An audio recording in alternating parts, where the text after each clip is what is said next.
Hello दोस्तों, नमस्कार, जय श्री राम। कैसे हैं आप लोग? उम्मीद करते हैं आप लोग बढ़िया होंगे।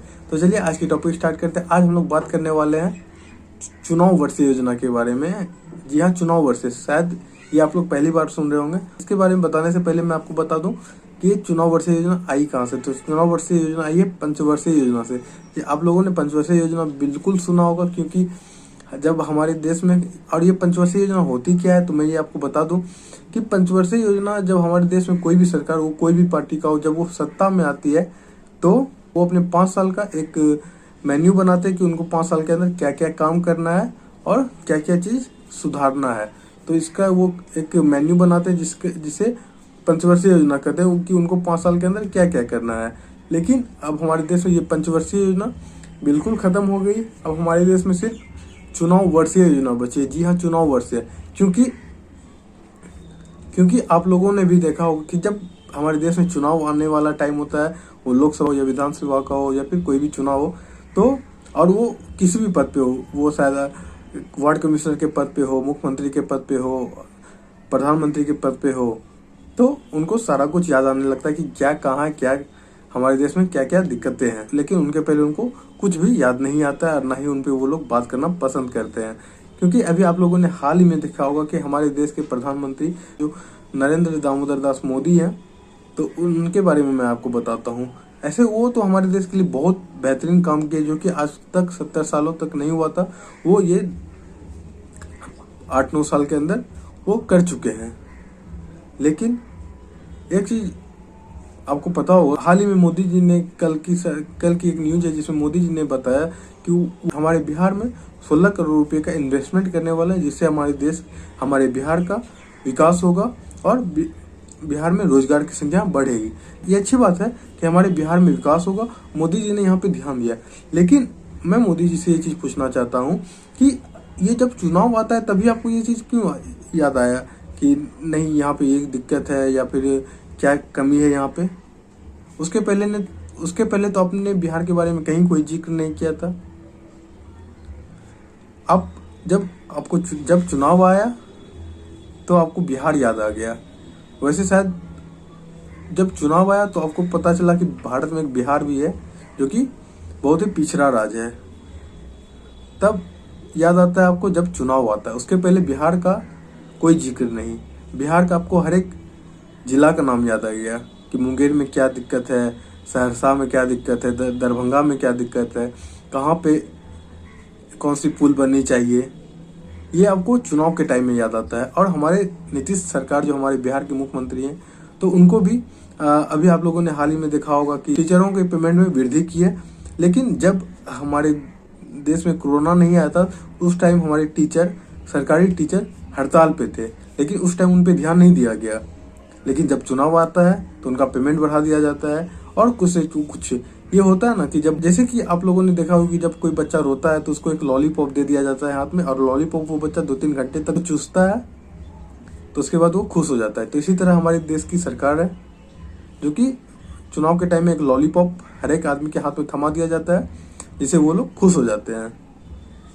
ये इसमें कहीं दो मत नहीं है कि हमारे देश के जो प्रधानमंत्री वो कहीं से गलत है। नहीं, वो कहीं से गलत नहीं है। वो हमारे देश के लिए बहुत ही बढ़िया काम किए हैं, किसी भी क्षेत्र में किए हो, लेकिन वो बढ़िया काम किए हैं। लेकिन इसका मतलब ये नहीं कि जब चुनाव आए तभी आपको बिहार याद आए। नहीं, आप लोग सिर्फ चुनाव के टाइम में आपको हर एक कुछ याद आ जाता है कि हाँ, भागलपुर में ये दिक्कत है, कहाँ पे बाढ़ आया था, और कहाँ पे बाढ़ आया था तो वहाँ पे ये होना चाहिए, कहाँ पे भूकंप आने से क्या दिक्कत हुआ था तो वहाँ पे ये होना चाहिए। तो आपको ये सब चुनाव के टाइम में याद आता है। लेकिन चुनाव से पहले आपको कुछ याद नहीं आता, और आप शायद, मुझे लगता है कि आपको बिहार के बारे में पता भी नहीं होता होगा कि बिहार में क्या चल रहा है। लेकिन जब चुनाव आता है तो आप इतने अच्छे से भाषण देते हैं कि लगता है कि आप बिहार के ही हैं। जब चुनाव आता है तो आप बिहार के लिए इतना अच्छा शब्द यूज करते हैं और इतने अच्छे से भाषण देते हैं कि लगता है आप बिहार के ही हैं।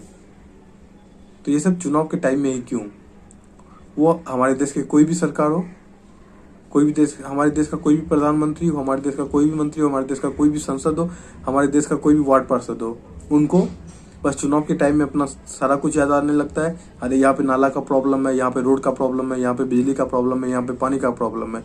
लेकिन चुनाव जब खत्म हो जाता है, लेकिन चुनाव से पहले उनको कुछ याद नहीं रहता है, बस कान में रुई डाल के वो लोग सोए रहते हैं।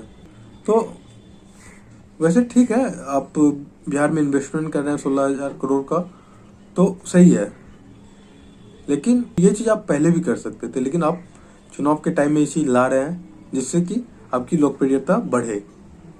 तो ये चीज़ बिल्कुल गलत है। और कोई भी सरकार पूरी सही नहीं है, कोई भी सरकार हो, वो कांग्रेस की हो या फिर भाजपा की हो। तो आप लोग भी वोट समझ कर ही दे किसे देना है, नहीं तो निर्दलीय में वोट दें, क्योंकि कोई भी सरकार सही नहीं है। तो जब तक आप निर्दलीय में वोट नहीं दीजिएगा तब तक ये लोग में कोई सुधार नहीं होगा। बस ये लोग चुनाव के टाइम आप लोग को लॉलीपॉप थमा देंगे और आप लोग उसी को चूस के 5 साल व्यतीत कर लीजिएगा। तो मेरा वोट तो निर्दलीय को जाएगा, पता नहीं अब आप लोग का क्या है। तो चलिए, अब मिलते हैं आपसे अगली वीडियो में कुछ अगले पॉइंट पे। उम्मीद करते हैं वीडियो आपको अच्छा लगा होगा, और अगर आप मेरे चैनल पर नए हैं तो मेरे चैनल को जरूर सब्सक्राइब कर लें और अपना वोट सोच समझ कर ही डालें। जिसे भी आपको वोट देना हो या नहीं देना हो, नहीं कोई सरकार पसंद है तो निर्दलीय में वोट दें, लेकिन किसी को भी बिना सोचे वोट ना दें। बहुत अच्छे से समझ लें, बहुत अच्छे से सरकार को पहचान लें।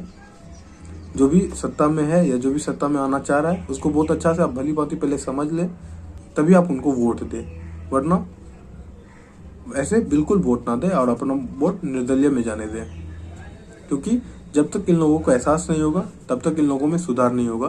क्योंकि हम लोगों के पास आवाज़ उठाने का कोई साधन नहीं है। आप अगर आवाज़ उठाते हैं तो आप पे लाठीचार्ज करवा दिया जाता है। अभी आपने हाल ही में झारखंड में देखा होगा, जब वहाँ की जो हेमंत सोरेन सरकार है, उन्होंने चुनाव से पहले 5 लाख जॉब का वादा किया था कि मैं 5 लाख के लोगों को जॉब दूंगा अपने शासन में, लेकिन नहीं दे पाए। और जब वहाँ के लोग रोड पे उतरे रोजगार की मांग करने के लिए, तो उन पे लाठी चार्ज करवाया गया, जो कि बिल्कुल गलत था।